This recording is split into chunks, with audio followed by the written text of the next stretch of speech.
morning, everyone, and welcome to Mountaineer Farm Talk. My name is J.J. Barrett, the Extension Agent for Agriculture for Wood County, WVU Extension. Of course, I have with me my co-host, Evan Wilson. Evan, how are you doing this morning? Oh, I'm doing fine down here in Wayne County today. You have any ice down there, Evan? A little bit, just enough to be a pest. Yeah, it's definitely been a tough winter for everyone that was wanting an old-fashioned winter. Well, here you go. A foot of snow, an ice storm, below zero temperatures. We can maybe get all those things in 1 week. I'd like to welcome our guests. Today we're going to be talking about maple syrup production here in West Virginia. Um, we have Evan Nelson from the Robert C. Byrd Institute. Good morning, Evan. Hey, good morning. How's everything in? Are you in Charleston or Huntington? I'm in Wayne County. I'm not Wayne. far from the other Evan, actually. Oh, okay, very good. And then we also have Greg Christensen or Greg Christian. I'm sorry, from Tom's Creek Farm. Greg, how are you doing this morning? Doing good. Doing good. Good. Yeah, and it's great to have you on the program. Just real quick, talked about we'll have our commodity minute here for cash prices for corn are $5.97. Cash price for soybeans has increased quite a bit, $15.26, and wheat is at $7.36. And last week, they only sold about 55 calves at Jackson County Regional Livestock Market here in West Virginia, and 400 weights were averaging $1.71. I'm sure with the inclement weather that it's been tough for a lot of our livestock producers to get animals to the livestock markets, but I'm sure that will loosen up as we get into March, and those numbers will definitely increase. So let's get right into our program today, talking about maple syrup production. And actually, we'll start out just with some basic information, and then we'll move into a project that Evan and Greg are working on, a maple syrup initiative or project there in West Virginia. Let me start with Greg, just some basics. Give us a little bit a snapshot of the maple syrup industry here in West Virginia, as far as um, how prevalent are sugar maple trees here in West Virginia, and are they the best ones to use to make syrup?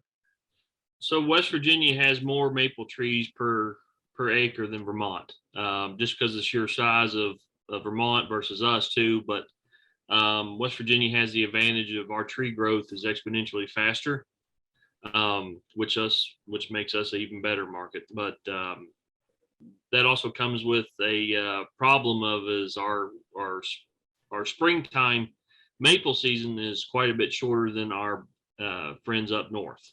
So right above the Mason-Dixon line really is a different, I guess, climate and season time compared to our other, especially Canada and Vermont, Maine, and such like that. Maple season down here in the south of West Virginia, down like where I am in Wayne County, we usually tap in January, and we usually end by the end of February. In the past 5 to 6 years, that's kind of been the record. We actually made syrup last year up till March after we recovered from the ice storm a little bit, but nothing to where the extent it was before. But yeah, our trees do quite a bit. Most of us down here have reds, and you can tap any maple tree. It doesn't matter. It just has to meet a size, a certain size diameter, but in order to tap it and stuff to where you don't hurt the tree. So Yeah, Greg, I went to a couple seminars on maple syrup production. Is it the fact that the sugar maples they're most efficient as far as how much sap it takes to make a gallon of syrup, is why typically you would want to tap those instead of, say, a red maple or there are some other deciduous trees that we can tap out there that we can't get sap from? Yeah. So, and this is something they've been researching and I'm starting to realize is that sugar maples are not necessarily the best sugar producers and yielding. And we're finding that like my predominantly red maples produce, let's say in a last 24-hour run I had on 155 taps, I had 480 gallons of sap. And that's at 1.2 all the way up to 1.8% sugar content in bricks. And those are mostly reds. And we're finding that the canopies, the size of your tree canopy is proportionally how much typically you'll see sugar yield off of a tree. Because more photosynthesis that happens, the more sugar stores it has for the winter. So, and now we're starting to do forestry management. I think we're having a class down here with WVU and Future Generations to do a forestry management class as well. Just pertain to that to keep our yields and our sugar contents high.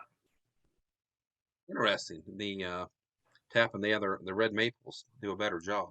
Oh, I yeah. want to move to Evan just a minute. Evan, how did you get interested in the sugar maple industry here? And how's that going to help some of our farmers here in West Virginia? So at RCVI, what we're all about is innovation. And Greg kind of approached me. We had talked about a million different things agriculture related. We're just two old Wayne County farm boys. And he said, have you ever thought about maple or walnut syrup or anything like that? And we started kind of like doing research on that after Greg had told me kind of like what the industry was like. And I went to my boss at the time and was like, we haven't really explored this yet. What do you think? And he said, hey, if you want to go for it, go for it. So we wrote a grant back in 2020, USDA Rural Business Development Grant to help some of the, we had some questions that we wanted to answer in the maple industry. And we wrote a grant around that. And then we wanted to try to help some people. We had like 15 participants in that we wanted to try to get them like jump started basically. So we supplied them with enough supplies to get about 15 to 30 trees tapped.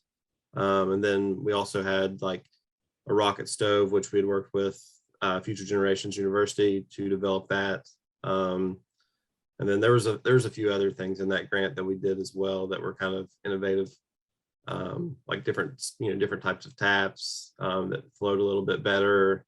We're working on a new reverse osmosis design that's more affordable for like a do-it-yourself type thing. So that's kind of like that's our focus, is like anything that we can find that's like innovative and new and hasn't been explored. We'll pursue that. And Greg had such great ideas that we felt that it was very, very much worth pursuing. Evan, I have a couple follow-up questions to that. First, what maybe for the audience, most of our producers use an evaporator compared to the old method of boiling maple, but what is a rocket stove? All right, so it sounds pretty cool. This grant, Mike Recklin up at Future Generations University, he had approached us with like, I got this design for a rocket stove. So we started, doing research on that. A rocket stove is just an evaporator, basically. I mean, it's just a big thing that will boil your sap in a big pan, but it burns it it boils it extremely efficient. So when you're running this, our design is basically like a big drum barrel. And then like the innards are, we've designed that specifically to get the most even heat distribution on the bottom of the pan, the boiling pan. But ours runs off wood, you know what I mean? So when you're boiling and you have that rock stove up and running, there's no smoke, there's no nothing. That's how efficient it is. There's very little ash, nothing like that. So it's pretty crazy to watch if you haven't seen anything like that before.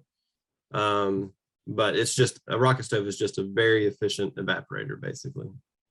Oh, And Cheap and is real quick, Evan, give us just a quick um, summary of the Robert C. Byrd Institute, what you all do down there. all right. At the Robert C. Byrd Institute, we're all about like innovation and like job creation. We do a lot of training for like welding and machinists and things like that. And then I'm like the ag department basically.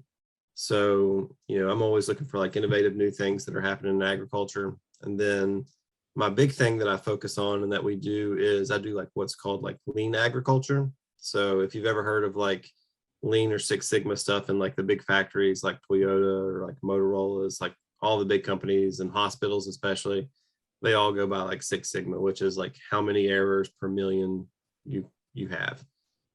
So I go to agricultural sites in the state and help out with lean work in the agricultural site so that they can be like more profitable. So you want to make sure that they're as efficient and like effective as possible with as little waste as possible. So if we can like reduce costs for that farmer, there's a better chance that they will be more profitable and be able to survive basically in today's climate. Okay. I want to move back to Greg real quick. Can you tell our audience, because we were talking about the evaporator, how many gallons of sap it takes to make a gallon of syrup, how that affects the cost of maple syrup, and then how things have changed as far as we're boiling off that sap to concentrate it. Okay, so the rule of thumb is everybody thinks it takes 50 or 40 gallons. It's all dependent on the bricks of the tree of what the sap yields.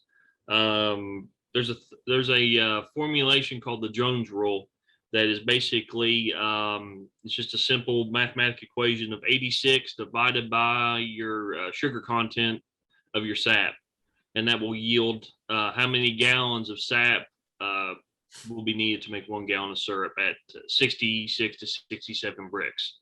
And that's when maple syrup is considered to be finished.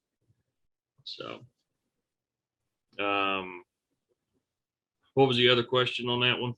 As far as is that a lot of people always ask why the maple syrup is so expensive. Oh, so on my operation, we have everything connected with 3/16 tubing. And that's pretty standard for us here in West Virginia, except for the Dry Fork Works, which is the biggest operation in the state up near Canaan.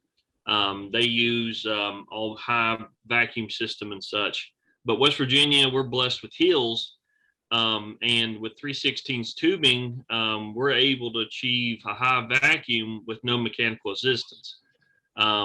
So, you still have thousands of feet of tubing, 3/4 inch line, reverse osmosis systems that, run the bigger systems run, the cheapest one is $15,000 to $2,000 now. So, the reason maple's so expensive is all the equipment involved, a lot of stainless steel, a lot of pumps, and then a lot of time. Because it's just not going out tapping a tree and then you have maple syrup.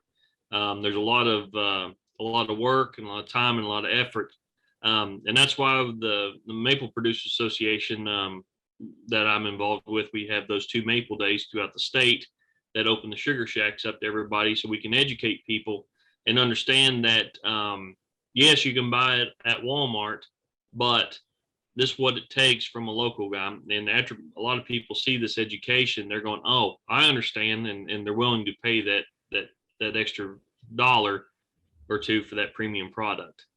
So, Yeah, and Greg, just compared to just a few decades ago, how much maybe tell the audience the old method, of course, was tapping the trees and then hanging the buckets, and then carrying that sap. How much time and labor does that save with this tubing system? so you can imagine having even at a small operation of 20 or 30 buckets hanging on trees throughout the woods, is that the trees are producing almost a gallon of sap to 2 gallons of sap a day. when the season's in. So imagine carrying 2 buckets full of 2 gallons of water, that weighs, 7 to 8 pounds a gallon, up and down the side of a hill on the slick, the mud, the ice, and trying to get it to a tank, and then taking that vehicle and hauling it off the side of the hill. So there's a lot of time, definitely, in that. The risk of injury is quite a bit more. And then also sanitizing all those buckets. It's a lot of the old stuff, you really don't sanitize too much of the old stuff. But at the end of the year, you got to pull everything off. You got to clean all those buckets. You got to store all those buckets. With us, we just pull the tap and we sanitize the line with a little bit of cleaning solution that we've been working on. And then you let them hang and let them dry. And at the beginning of the year, you flush them with water again and you're ready to go. And then replace your tap. So it's still labor intensive, but you don't have to go out in the woods every day. So how old is a tree have to be before you tap it? Is it age or size, circumference of the size. tree? Okay. So, you're looking at a tree at least 10 inches diameter. And sometimes when they get up larger enough, I think we're at 16 to 18 inches diameter, you can do 2 taps. And then if the tree forks as well at the bottom, each trunk can get a tap in it as long as it meets the minimum size requirement. And we say minimum size requirement is because of we don't want to harm the tree, cause any more damage than anything. So that's why the rule of thumb is 10. Okay. Evan, do you have any questions from the audience yet? Not yet. I'm trying to prod them a little bit to see if they have any questions. Okay. Yeah, definitely. I had one more follow-up for Greg as far as let's say someone wants to get a small farm wants to get started in maple production. Is there a certain number of trees that we have to tap to get started, to have enough to make a lot of sap to sell, or is there kind of a rule of thumb for that? Or the rule of thumb is how much time you're willing to put into it. See, my biggest thing is I've tapped most of my trees on my farm, and I have 2 other sugar bushes that I was supposed to have up in operation this year, but with the ice storm, it destroyed them.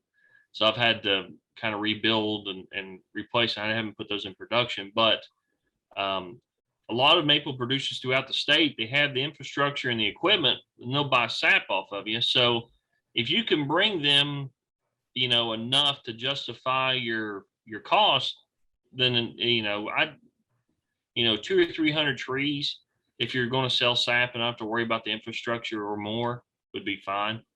And sometimes a producer will actually work with you and help with the cost of the capital of the tubing and work out an agreement. That's kind of the great thing about us, is that we'll work out agreements individually with the farmer and stuff.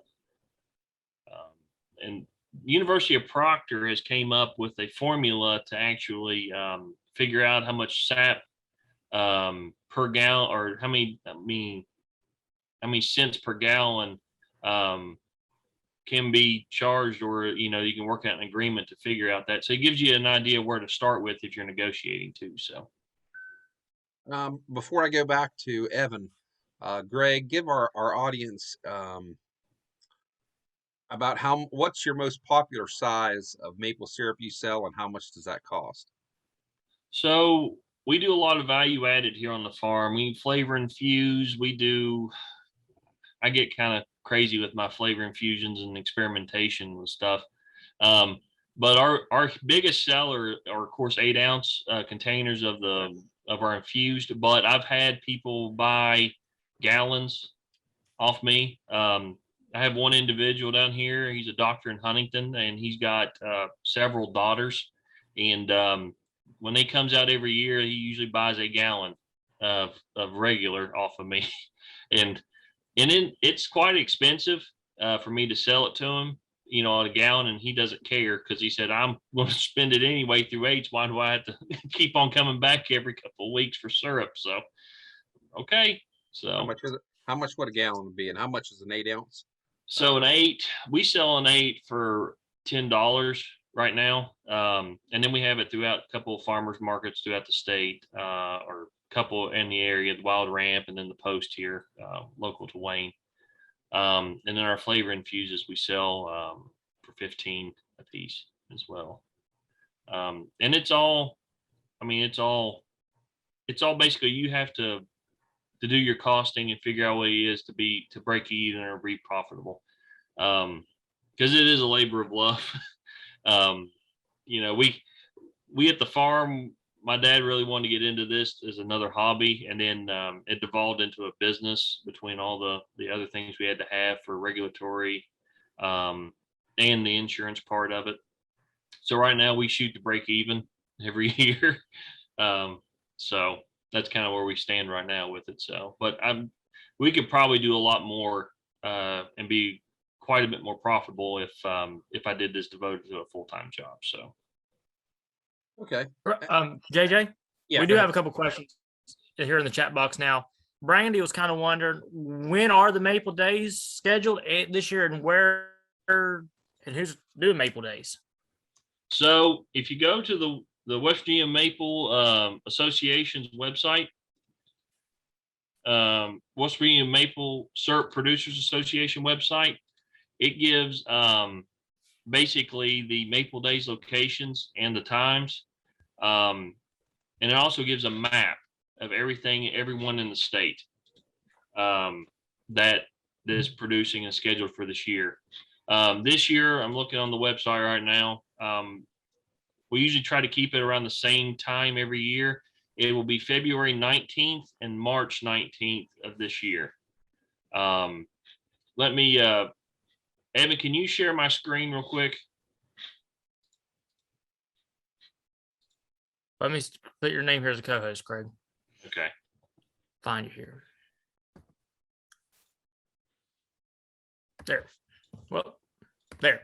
I put the link to the Maple Producers Association link. Perfect. Is in the chat box for him. Perfect. That does everything, and it also gives you everybody who's wanting to know who their local producer is. It gives them an idea and contact info for those people. Our association is pretty strong, and we're really proactive, and everybody helps each other in our association. So and we're always innovating and doing other things with other universities too. So we're on the research side of stuff here in the state. We're actually we're doing some things that nobody else has ever done. So we're doing good things here. Yeah. And oh, go ahead. we had another question here. They kind of relate to each other. Connie asked, what products can you use maple syrup in? Cooking, baking, etc. And the other one kind of goes in the same line of thought. What other products do you offer besides flavor infused maple syrup? Maple sugar, maple candy, maple cotton candy, what else? So we offer maple cream, maple cotton candy, and the candies and the maple candy itself is something we're getting ready to get into as well. And it all depends, honestly, on there's a invert that has to be correct for sugar, for maple to actually make different products like cream, the regular maple sugar that we use in the maple cotton candy, and that can be supplemented in for regular sugar in other like baking and cooking and such. Different grades of syrup is another thing that really depends. Everybody up north likes really light amber, but it doesn't have much. If you're used to tasting stuff, it doesn't really have a much of maple flavor. It's more sugar than that. The darker the syrup, the more maple flavor comes through. That's the key. So if you're going to bake, you're going to cook with it, you're going to do anything with it for cooking wise, and you want that maple flavor to stand out, use a darker color, a darker grade. It gets you more robust flavor for those products. Oh, And another one was, do you offer classes? So we we actually offered a class through that grant through the Bird Center, but Future Generations, the university that's doing a lot of research in maple in this, we does several courses throughout the year on maple education. We just had one in November. Was it, Evan? Was it in? I think it was November. Yeah. Yeah. November. December. I mean, We had a tapping seminar on the latest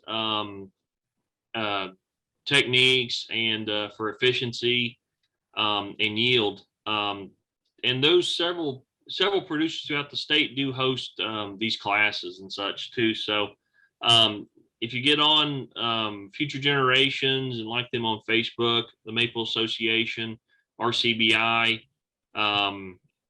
there's usually a post or two about those events going on. Even on my Facebook page, the farm page, we try to keep people educated and such, because we're here on the far end of West Virginia, so we have people from Kentucky and Ohio show up to these classes as well too. So, and we do them here on the farm, and they're hands-on.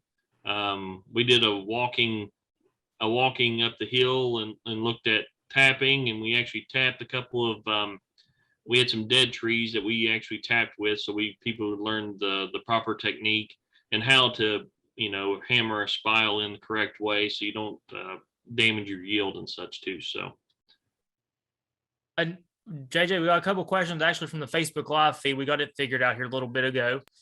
What about smoked maple syrup or distilled maple syrup into alcohol? So you have two producers within, I guess one is in Kentucky called Savage Farms. They do a maple wine, and then you have Stone Road Vineyards up in Ripley area. They do a maple wine as well. And then Bad Shepherd Brewing in Charleston actually takes our bourbon barrels that we age our maple in and uses them in their brewing process. There's several other producers down in the state, even in Beckley area. J.R. Ward, he's the hop farmer down in Beckley area. They do a collaboration with, I think it's Weather Ground out, I think down there at, near Winter Place. They do a collaboration, and there's a couple of them. I think Moonstruck uses Smooth Ambler barrels. I use Smooth Ambler barrels too. So there's a lot of in-state collaboration going on within different industries in the beverage area too. So I think one of the other producers, I think JR did a sap. They used a sap in some kind of beer brew down at Weathered Ground too at the end of last year as well. So a lot of different things. The brewers like to get a hold of it because of the natural yeasts and stuff and the bacteria that causes all kinds of funky flavors and stuff that they geek out about. So well, the maple infused bourbon sounds pretty good, but I don't know about maple wine. But it's Stone Roads and Savages. They're pretty good. Both of them a different flavor profile. But I like Stone Roads pretty well for like a chill it in the summer, sit it on the porch, and just sip on it. It's really good. And you can get that even local in Huntington at Drug Emporium. I think there was some on the shelf still, I think. Very interesting. I want to maybe switch gears here and go back to Evan. Talk about the project that you guys, that Maple Technical Assistance Program. Give us some of the meat and potatoes from that project as far as what counties those producers are in, about how many producers, how many trees each farm is going to tap, and then some of the equipment that this grant is going to provide to them. okay. Yeah. Before we go on, I would just like to mention that Greg sells a bourbon maple syrup, and chef's kiss on that. That's the stuff right there. If you can get a hold of Greg and get some of that, that's what you need. But yeah, back to it was the USDA Rural Business Development Grant that we were doing. We had 15 participants, and we supplied them enough tubing and taps for, I think we got him a hydrometer too, I believe. We gave him a hydrometer, the hydrometer cup, Yeah, and then it was all the enough to get him passes, but- started. yeah. Yeah, you know what I mean? It was enough to get him started to see, like, you know, we needed to get, like when I wrote the grant, like it was, you know, I knew we had like producers like Greg, and, you know, that were where he was at. And I was like, if we could get some that were interested in, you know, and bring them up, whether if they wanted to like continue and grow themselves, or if they just wanted to sell their sap to Greg or whatever it was, you know, we can keep, you know, the, like, what is it? The rising tide floats all ships, or whatever that saying is. That was kind of my, you know, my vision for it was, we'll get these 15 new guys in, you know, we'll move everybody up. Then in a couple of years, we'll get 15 more new people in, or however many, we'll move everybody up again. That was kind of the long-term goal with it. But, you know, we got them, the tubing, the taps, you know, the hydrometer, the cups, the rocket stoves. Everybody, I guess, finally got the rocket stoves. We got really nice boiling pans for those rocket stoves. They were exceptionally nice. But you know, that was the goal with that part of the grant. The other part of the grant, we do what's called early stage funding opportunities at the Robert C. Byrd Institute. And that's kind of like where we help you advance your, like, your idea or invention that we had. So, you know, one of them was like different diameter, like tubing, or different diameter taps, and like different designs for the taps to see like what will stick in the tree the best, you know, stay in the tree the best, what flows the best. So we used like a couple different kinds of plastics for that. Our design engineer was pretty cool. At first, we tried to 3D print them to see if they would work, but the 3D printing was a little bit too rough. Your taps, you want to have them like pretty smooth. So we switched it up and started ordering like the polycarbonate and the nylon material, and we made them on a lathe, like a traditional lathe. And that seemed to be, it was actually cheaper to do it that way, and it worked a little bit better as well. So we're going to be like making like stage 2 of the taps on the lathes here pretty soon. And then, like Greg said earlier, an RO machine's $1,500 to $2,000, somewhere around there, Greg, right? Yeah, I mean, that's a small one, but Yeah. We have a pretty good do-it-yourself kit we're working on right now that should be significantly cheaper, we think. You know, we're still putting that together. And then another thing that we're doing out of that grant, one of the early stage funding opportunities went to another one of the larger producers in the state. And I'm doing an e-commerce site for them. So e-commerce has become huge. And we actually even started up a thing at like a whole new like program at Robert C. Byrd Institute for that. It's called RCBI's Digital Frontiers. I'm heading that one up. And basically what we do is, it's a simple solution. It was something that I thought that we needed, especially throughout COVID. You know, I noticed during COVID, a lot of these like small businesses were, you know, they were going in the hole and closing up and things like that. But then I noticed that like companies like Amazon and Facebook and, you know, Google, all these companies were still like gaining huge amounts of money. And I was like, what's going on? I was like, oh, it must be, you know, their e-commerce. So I learned e-commerce and like how to do that. I even started up my own like little side hustle just to kind of experiment with it. And it really fit a need that we have at RCBI, which is, you know, we'll have these people come in with these, you know, genius ideas of like new inventions or new ways to do things. But it's really hard to get that product in front of the eyes of people. You know what I mean? We can't, you know, trade shows, you know what I mean? Those were kind of closed at the time too. So, you know, with e-commerce, you know, you can target your customers worldwide, using like Instagram, Facebook, Twitter, whatever, you know, using social media. So instead of, you know, maybe 5 people seeing your product the first month that it's released, you can have thousands. I mean, you know, potentially even millions if you have a strong enough social media platform. But you know, it was really rewarding. We've had 3 just right off the top of my head that have went through with completely brand new products, completely brand new companies. that are already pulling in thousands of dollars per month through e-commerce site integration. So, hopefully, when I start, or I'm still working on the one for the Maple Company here. They're going to get me some pictures and stuff of their products later this week, and it should be up by the end of the month. And hopefully we have a similar experience with them.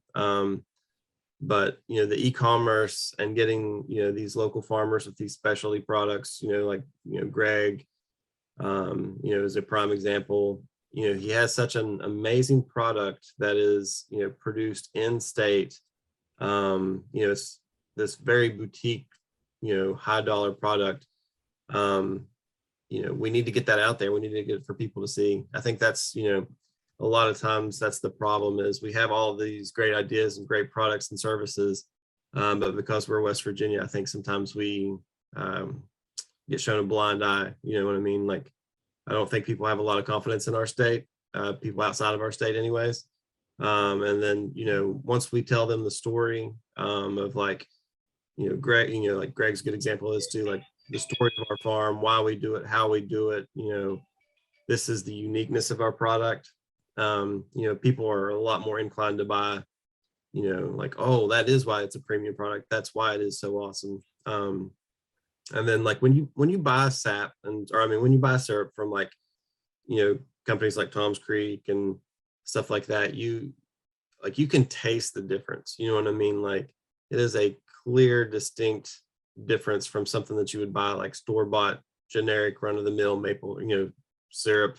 I use the term maple syrup for some of those kind of loosely, because once you've had real good maple syrup, that's really more just like a sugary stuff. Yeah, Evan, I I totally agree. It's kind of the same with our any of our livestock producers out there when they compare they may buy a hamburger or roast from the store, and then when they buy from a local farmer, the big difference. Yeah, so I'm a especially- cattle farmer, so yeah, that's my thing. That's my bread and butter. People always ask me like, where can I get the best steak? And I'm like, my house. right. Like all my cattle are, grass fed, it's just a totally different, piece of meat, really. Yeah, I think a lot of people are so accustomed to the maple flavored.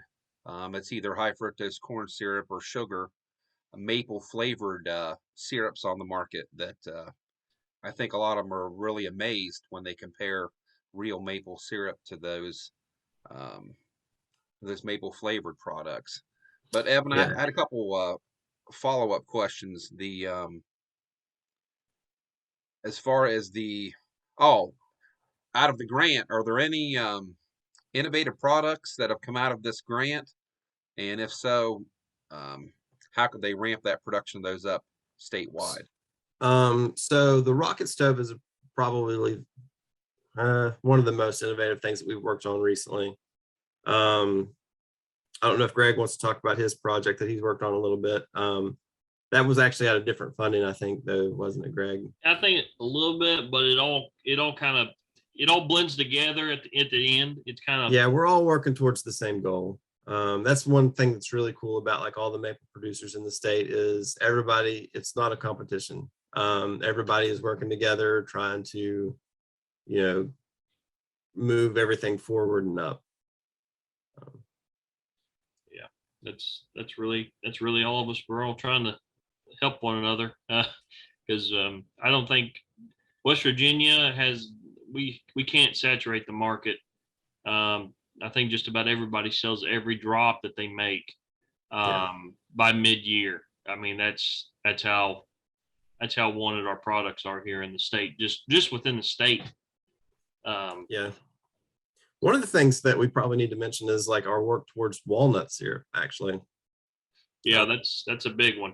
That's a Yeah, very we're big- making specialized taps and stuff for that to get walnut syrup production up in the state. One of the cool things that I think Vermont is, they have like what, 2 or 3 walnut trees in their state completely. I mean, like, Yeah, they don't have much. I have 3 in my backyard right now. Yeah.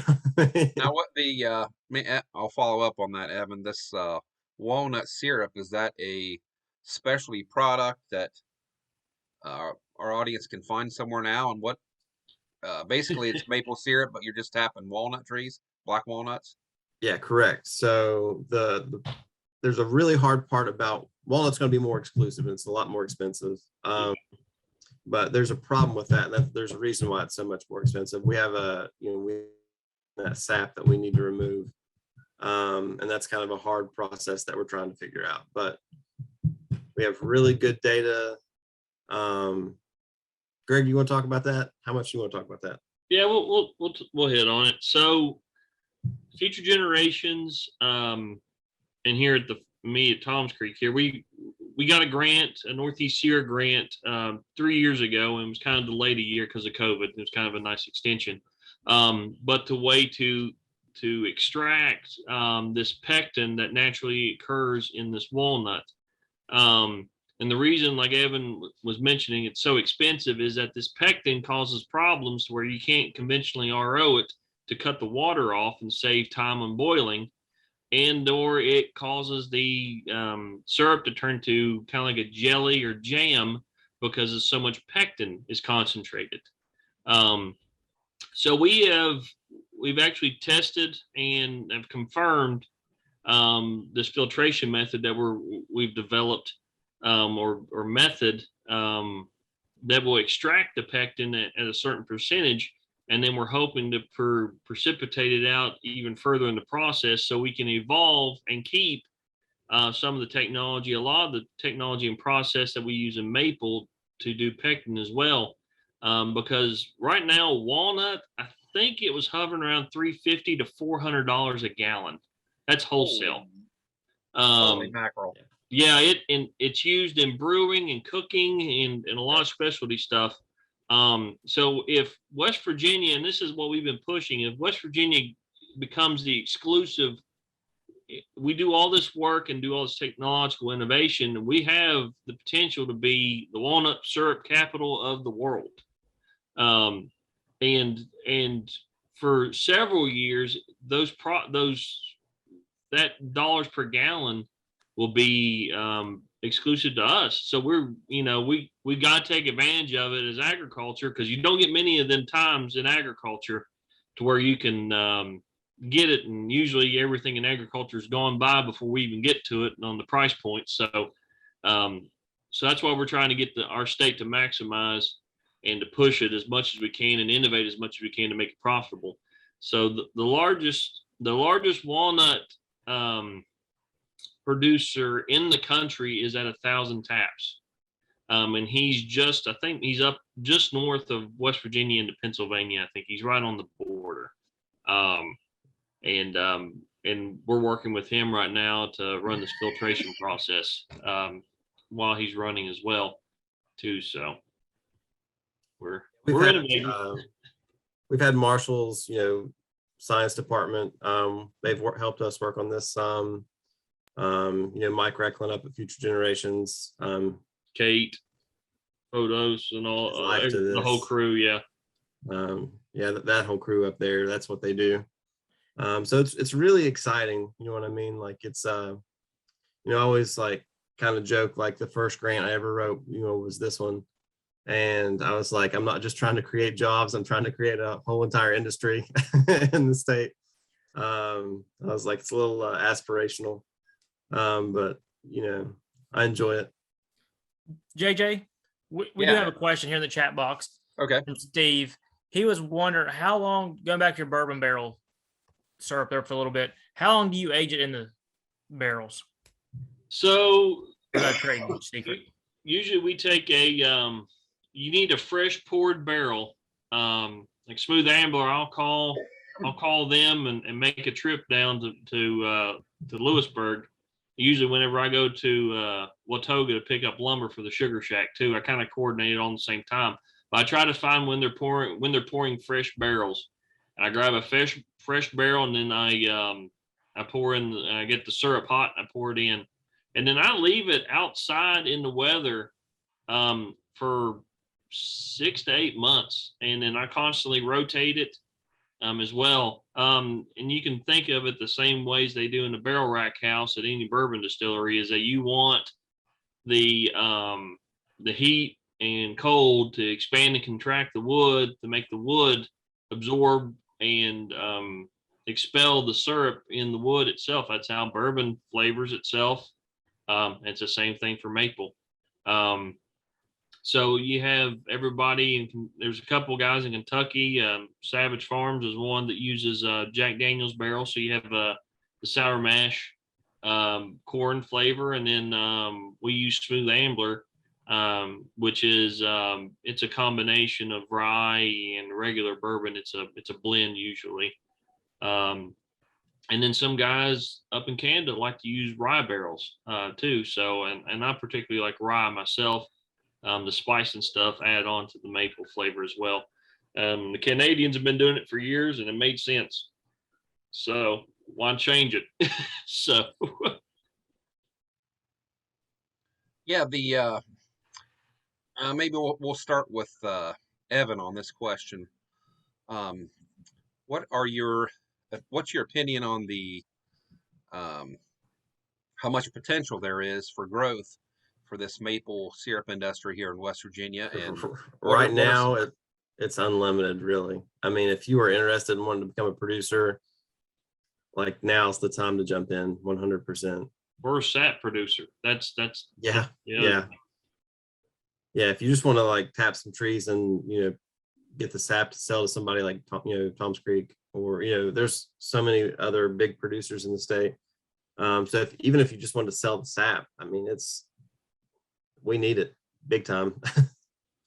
And tell us real quick, Greg, for those maple days, is that an open house where people can go to different sugar shacks and maple syrup businesses all across the state? How's that organized? So we did 2 days. We've always done 2 because of different seasons, because of different climates. Where West Virginia, the higher elevations usually choose a March date, and or February too. But me, I just do a single day in February just because I'm hoping to be running so everybody can see the process.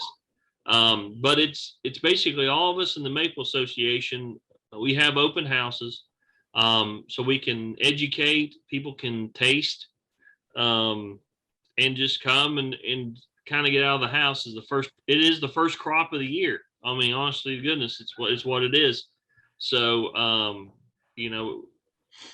it's more educational for anybody and everybody who wants to look into it, or if you're a producer or a backyarder who wants to talk shop, that's another thing we do.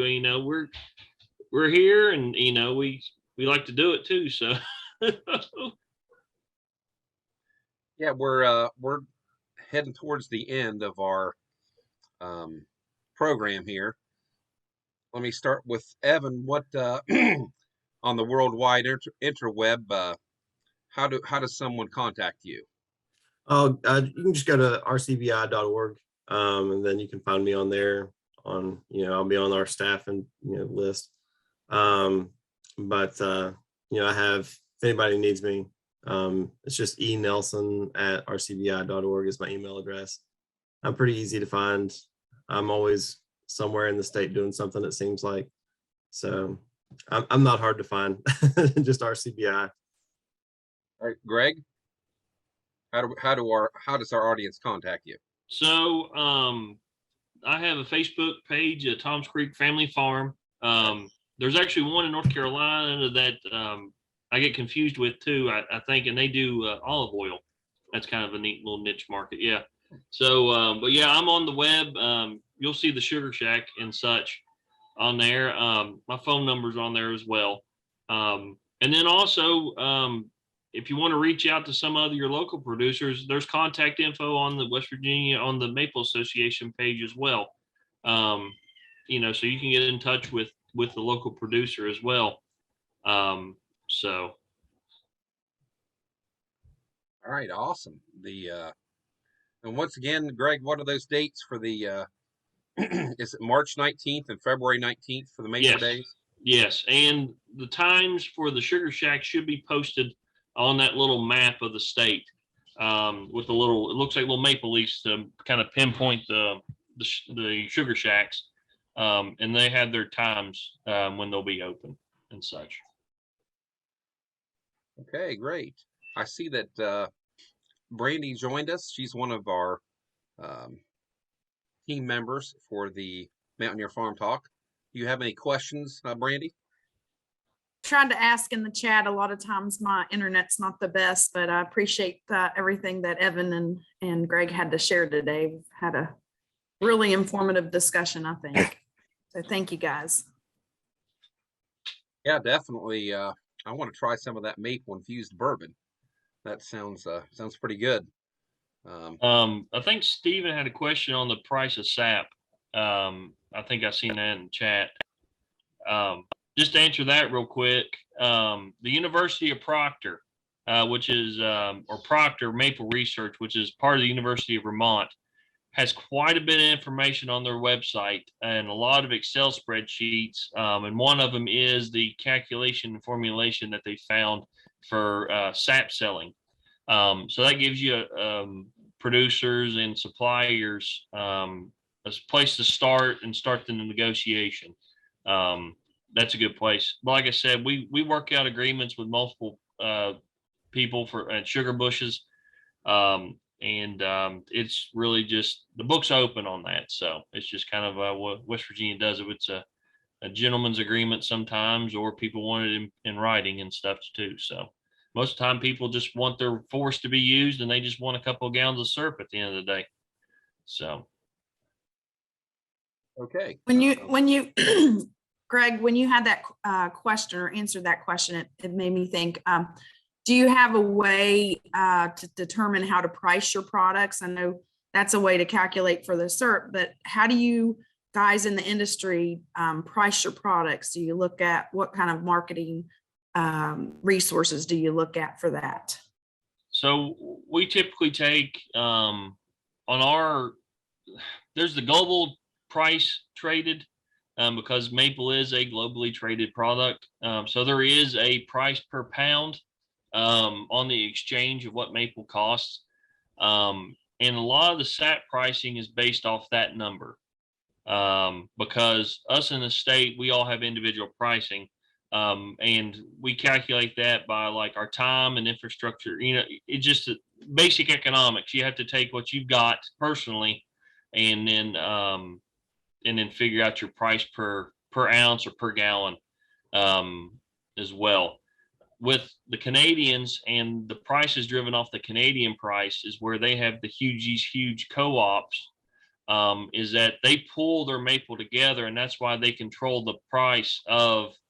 They're the OPEC of maple, in the sense of stuff. So they control the pricing throughout the world, and you saw that with them having in their strategic reserve for maple supply too. So right now I know in the state of West Virginia there is no bulk syrup to be bought, and there's a very limited supply in the United States right now. That we've been looking that we look at, and I've been talking to several bigger producers that trade and they sell and they broker for people. And last year was not a good year for us or the Canadians. Actually, for us it was pretty good until the ice storm hit. But Canada had a rough year. So maple prices have gone up, just like supply and demand. So. Yeah, I like that, Greg. They're the OPEC of maple syrup. Yeah, they keep that saying in mind. There's no other way to put it, and that puts it into a perspective. At least I know I'm old enough to know what OPEC is. A lot of these new kids don't know what's OPEC. It's like, why was gas under $1 whenever I was first starting to drive? There's a good question in the chat right now. Greg, you can answer this. It says, how do I store my sap until I sell it? Okay, so sap it's a race against time. Sap will store for a couple of days if you can keep it refrigerated or outside right at freezing. Like I said, the brewers love it because the natural bacteria and yeast that are in it. Because once it starts warming up, the bacteria start to become more active, and then they start eating the sugar that's in that sap. And then at some point it'll start to turn milky, and then not necessarily means it's bad, but the bacteria are eating your sugar away. So whatever sugar content you had when it first came out of the tree will slowly degrade until there's nothing, until eventually you'll have pretty much a real slimy, nasty, smelly, skunky mess. But like if you're a hobbyist and you got like a milk jug hanging on a tree, you can freeze it to store it until you have enough to boil yourself. So if you're just a turkey fryer hobbyist or you got a little rocket stove, then you can freeze it in a chest freezer and then put it that block in there and have it thawed out and boil it down. That's really the only way to save it, is to freeze it. Okay, we're heading out to the end of the hour for Mountaineer Farm Talk. But again, I want to thank our special guests, Evan Nelson from the Robert C. Byrd Institute and Greg Christian from Tom Creek's Farm. And I always have a final question I need to ask of Greg and Evan. My dad always said that there's two types of music, country and Western. So I'll start with Evan. Who's your favorite country artist? If you are a country music fan, or maybe you like some other types of music.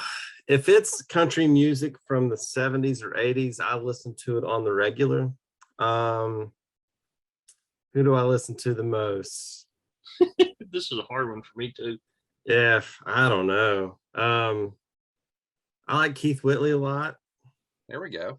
I don't know anything out of the 80s. Well, I'll say that I got a good answer. My dad passed last maple season back in February. And one of his songs that he sang all the time, my dad loved to sing. He loved Lefty Frizzell. Okay. Would sing some of his songs sometimes. So we'll say Lefty Frizzell from my dad, and I'll go with Keith Whitley for me. Okay, what do you say, Greg? Gosh, I'm kind of like Evan. I've really only started listening to country within recently, and I found that I love the older country more than I do anything. I'm more of a metalhead and a rock guy myself, so it's just the way I am. Nothing wrong with that. So I'm kind of like any of the I'm talking old country, probably in the 70s, 80s, when I listen to anything. I'm in bluegrass. I love bluegrass more than anything. So. Okay, cool. I just want to let all of our viewers know for our next few weeks, upcoming topics and guests on Mountaineer Farm Talk. Friday, February 11th, we have winter supplementation of livestock with Ed Rayburn. He's the WVU Extension Service Agronomy Specialist. Friday, February 18th, we have West Virginia Small Farm Conference, talking about that with Lisa Jones from the Small Farm Center. And then Friday, March 4th, we have Dr. Mira Delanovich. She's our consumer horticulture specialist, and she's talking about fruit tree pruning and management. So we hope that you will tune in to enjoy those upcoming programs here on Mountaineer Farm Talk. Hey, Evan? hey, JJ, before we go, I want to give these guys a little bit of a hard time there. Evan and Greg down there next to the Kentucky border in Lawrence County. There's a young new country artist that is getting a lot of national attention. That Tyler Childers. Have y'all heard his music? He is. Some of his band members are actually from Huntington. Okay. Yep, they actually graduated from, I think it was Huntington High, wasn't it, Evan? Yeah, That's his great. manager is. I went to school with his manager. We had a bunch of classes together in high school. We're still pretty good buddies. You'll never find a more down-to-earth individual than that guy. He actually, I heard a story one time that he did a concert in Pikeville, and at the end of the concert, he helped clean up. I mean, if you know a guy that's that big and does that well, will actually clean up and help people after a concert like that, I mean, he's a whole different breed. So his music and stuff too. He kind of brings us back to the old school. I think that's where we need to be on some of this new stuff. I can't handle the new stuff. What they call That's awesome. I just wanted to make sure you all got to mention him because he's in your neck of the woods. He's a good singer. if you drive down 23 in Kentucky down to like Kingsport or any of that area, you drive by some of the places he sings about, like Burgee and such like that. I mean, it brings it home. I mean, just being Appalachia, it kind of brings everything home. So. All right, JJ. Hey, thanks, Randy. We're always trying to promote some new country artists. I just want to remind everyone our programs and activities offered by West Virginia University Extension Service are available to all persons without regard to race, color, sex, disability, religion, age, veteran status, political beliefs, sexual orientation, national origin, and marital or family status. So once again, we we want to thank everyone for tuning in to Mountaineer Farm Talk. We look forward to seeing you next week, and everyone stay safe. Thanks for having us. Thank you all. Thank you very much. Thanks, guys.